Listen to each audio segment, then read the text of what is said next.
Les décideurs de l'innovation posent pour cet épisode leur caméra chez Altran. Altran, vous connaissez cette société, elle accompagne beaucoup d'acteurs du monde de l'entreprise dans la création et le développement d'innovation. Oui, mais voilà, l'innovation n'est plus seulement technologique, elle se déplace de plus en plus vers l'expérience utilisateur. C'est ce que va nous expliquer un peu plus en détail Corinne Joigny, qui est responsable d'Altran Prime.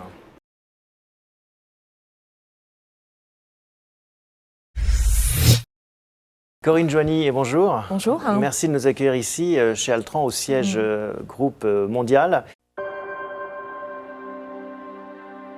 La raison d'être d'Altran, c'est l'innovation. Et Prime a été créé en 2004 avec en fait une volonté de dire il faut qu'on innove dans nos services, il faut passer à une autre dimension qui est déjà l'humain, être centré sur l'utilisateur final. Le user-centric. Le user-centric, ça c'est l'expérience de l'utilisateur qui compte. Une expérience utilisateur.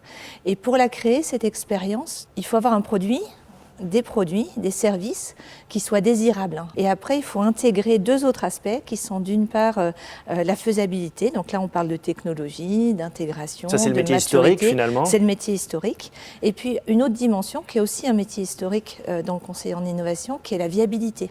La viabilité économique, la viabilité du réseau de partenaires, la viabilité du réseau de distribution, etc. C'est un produit qui a été développé avec Orange. C'est une plateforme multimédia de communication pour traders. Et en fait, cette plateforme qui remplace la plateforme qui existait auparavant, ce qu'elle apporte de nouveau, c'est déjà de l'ergonomie et de la capacité à gérer en même temps jusqu'à 24 communications. Mais 24 communications, ça peut être avec un groupe de personnes ou une personne à la fois. L'ancien avait 36 couleurs différentes, il n'y avait pas tous ces détrompages.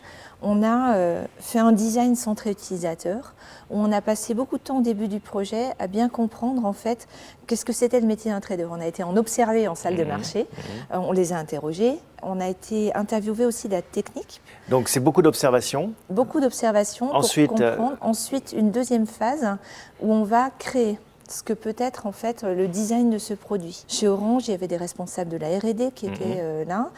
On a intégré un groupe créatif dans lequel on avait aussi des gens qui venaient par exemple du métier de l'acoustique. Par exemple, la qualité d'audio est très importante. Bien savoir sûr. À combien on vous propose d'acheter ou de vendre, il faut le savoir. Là, on a une qualité audio qui est forte à la fois dans le combiné et dans le haut-parleur. On a l'impression qu'on vous susurre à l'oreille de manière très claire. Ça donne envie d'acheter. Voilà. Mais pour ça, on a intégré des gens qui venaient du monde de l'acoustique, des experts en acoustique. Donc plein d'experts. Plein d'experts. Autour d'une méthode créative, en fait. Et ça, c'est votre méthode? Voilà, c'est nos outils. Donc, c'est un des savoir-faire au sein de Prime, ces méthodes de comment on gère une créativité en équipe. Et pour aboutir, en fait, dans le projet, on a fait 3 propositions d'interface. Une interface qui était 100% tactile, c'est-à-dire qu'on n'avait pas ces boutons-là, ce qui était très osé à l'époque. L'iPhone n'était pas encore sorti. Ces écrans tactiles, on n'en voyait pas. Une interface qui était plus conservatrice, et puis celle-ci, avec un mix d'interface tactile et d'interface physique qui permet plus de Et ça marche rapidité. bien? Il y a beaucoup de traders qui l'utilisent maintenant? Oui, en fait, c'est un des produits phares sur le marché. Les parts de marché sont majoritairement détenues par cet appareil aujourd'hui qui a été lancé à la fois au Japon, en Europe, aux États-Unis. Bon, on va voir une autre innovation sur laquelle vous avez travaillé. Qui est sans doute un peu plus grande que cette maquette, ce n'est que de la maquette. C'est de la maquette, De quoi s'agit-il? C'est une voiture prototype, en fait, quelque chose que nous avons développé pour le Salon de l'Auto il y a 2 ans. D'accord. Et ce que nous voulions montrer, c'était de dire, aujourd'hui dans l'automobile, énormément de choses changent. Il y a des nouveaux usages qui apparaissent, le covoiturage, l'autopartage. Il y a un lien à la voiture qui n'est plus le même. Et on s'est dit, pour présenter quelque chose au salon de l'auto, présentons cette vision-là. Donc celle-ci, en fait, d'une part, elle est conçue pour le covoiturage ou pour l'autopartage. Donc c'est un véhicule électrique. Avec une architecture intérieure qui permet en fait au conducteur de dédier une zone pour ses passagers, de dédier une zone pour ses bagages et ceux de ses passagers.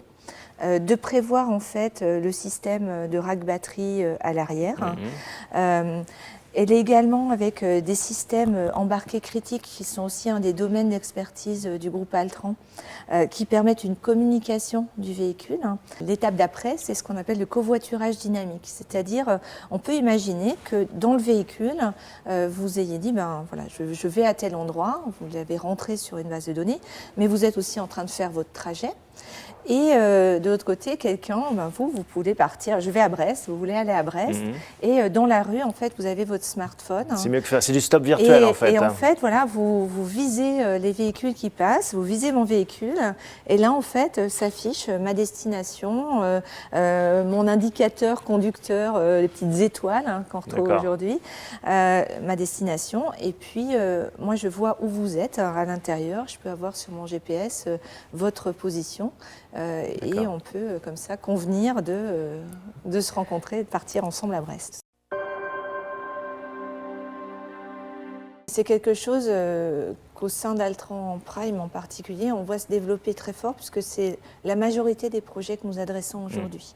Ce sont des projets en fait sur le design de l'immatériel, on appelle ça design de l'immatériel. En quoi ça consiste? Et ce design de l'immatériel, on est avec les mêmes outils, les mêmes méthodologies, on doit concevoir des services donc, qui doivent être à la fois désirables, qui vont avoir une valeur pour l'utilisateur, qui vont être technologiquement faisables et économiquement viables. Pour ça, en fait, on va interagir avec les différentes entités chez un client, mais le degré de complexité supplémentaire, c'est également qu'aujourd'hui, on parle de consommation collaborative ou de chaîne de valeur. Et donc, on ne va plus avoir un seul interlocuteur, entre guillemets, industriel ou dans le domaine du service. On va en avoir plusieurs qui vont s'allier, en fait, pour fournir un package de services à l'utilisateur final. L'innovation responsable, donc sur ce sujet-là, nous travaillons sur un projet partenarial avec l'ESSEC, le centre ISIS, Innovation dans les services de l'ESSEC, Xavier Pavie, qui travaille sur l'innovation responsable. Alors qu'est-ce que c'est? Et avec d'ailleurs, un réseau de partenaires dans la banque et l'assurance. L'approche que développe ISIS est très intéressante parce que elle part de 3 questions qui sont en fait, faut-il toujours répondre à la demande de l'utilisateur? Est-ce que quand vous demandez encore plus de quelque chose, est-ce que c'est cette chose-là que des entités d'innovation doivent vous apporter? Deuxième chose, c'est les impacts directs des innovations et les impacts indirects des innovations. Par exemple, si on parle d'automobile, tout ce qui était biocarburant, qui était à la mode il y a 4 ans, en fait, c'était une fausse bonne idée. Parce qu'on s'est rendu compte que cultiver des champs entiers... Ça privait de ressources alimentaires. Exactement, ça allait affamer des populations entières. Donc il y a eu des évolutions sur cette technologie, avec des carburants de 3e génération, etc. Mais il y a aussi la recherche d'autres solutions. Donc on se pose ces questions. Et puis ensuite, on les passe également au filtre des critères qui sont tous les critères d'environnement, tous les critères sociaux et sociétaux et tous les critères économiques. Dans le projet que nous avons développé pour les banques et assurances, avec ESSEC, ISIS et des ethnologues, en plus des designers, ce que nous avons voulu faire, c'est se construire des outils et une méthode qui soient ergonomiques, faciles à utiliser. Et donc c'est ce que nous allons publier en début d'année prochaine ensemble, c'est expliquer comment on peut prendre un fil et suivre en fait une démarche pas à pas, comment on restreint dans tous ces critères à un nombre qui soit appréhendable pour aller pas à pas dans le développement de l'innovation. Faire une arborescence et trouver son chemin. Et arriver à se poser les bonnes questions au bon moment sur la responsabilité. Bon, merci Corinne Joigny pour toutes ces explications, ces présentations. À bientôt. Merci.